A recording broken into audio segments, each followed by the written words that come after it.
انہو من یشرک باللہ، اور سن لو قانون کیا ہے کہ جو کوئی بھی شرک کرے گا اللہ کے ساتھ، فقد حرم اللہ، پر تحقیق حرام کر دیا اللہ تعالیٰ نے، علیہ اس بندے پر، الجنت جنت کو، ومأواہ النار اور اس کا ٹھکانہ جہنم کے آگے۔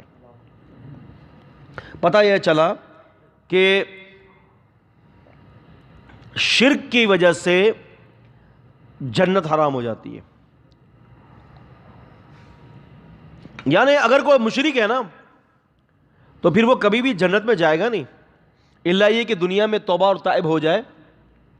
اور دنیا کے اندر ہی جو ہے وہ توحید کو اختیار کر لے تو پھر تو ٹھیک ہے، ورنہ مشرک جنت میں ہرگز نہیں جائے گا۔ اس لیے کہ شرک کرنے والے پر جنت کو حرام کر دیا گیا ہے۔ بلکہ اب اندازہ کریں کہ نبیوں سے تو شرک کا تصور بھی محال ہے، نبی تو اتنے پاک باز ہستیاں ہیں، لیکن نبی کریم صلی اللہ علیہ وسلم کو سورہ زمر میں 39 سورت میں اور آیت نمبر 65 میں یوں فرمایا گیا کہ لئن اشرکت لیحبطن عملک وَلَتَكُونَنَّ مِنَ الْخَاسِرِينَ، لئن اشرکت، اور اگر تو نے شرک کیا، لیحبطن، لا تاکیدی، نون کے اوپر تشدید تاکیدی، لازم برباد ہو گئے، عملک تیرے عمل، وَلَتَكُونَنَّ لام تاکیدی، نون پھر تاکیدی، اور لازم تو ہو جائے گا من الخاسرین، گھاٹے والے لوگوں میں۔ یہاں نبی کریم صلی اللہ علیہ وسلم کو خطاب کیا گیا ہے، یعنی نبی کو کہہ کر ہمیں سنایا جا رہا ہے کہ دیکھو شرک کی موجودگی میں نبی جیسے اعمال بھی جو ہے وہ کام نہ دیں گے۔ اور سورہ انعام اگر آپ پڑھیں گے، انشاءاللہ آگے ہماری آئے گی سورہ انعام، مائدہ کے بعد سورہ انعام شروع ہوگی انشاءاللہ۔ سورہ انعام کی آیت نمبر 84 سے لے کر 88 تک، 84 سے لے کر 88 تک 18 نبیوں کو خطاب کیا، 18 نبیوں کو، اور خطاب کے بعد آخری میں یوں فرمایا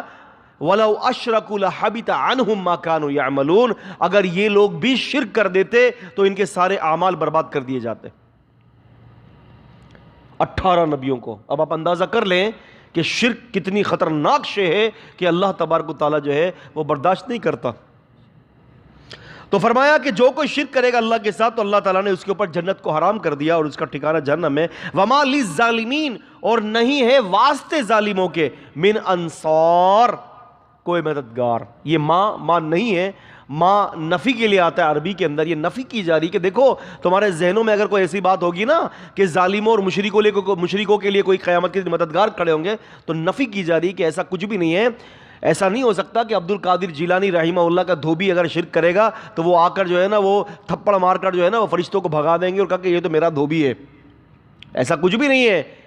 یہ سب ڈرامے بازی ہیں، تمہاری چاپلوسی ہیں، لوگوں کو بیوقوف بنانے کے لیے ہے۔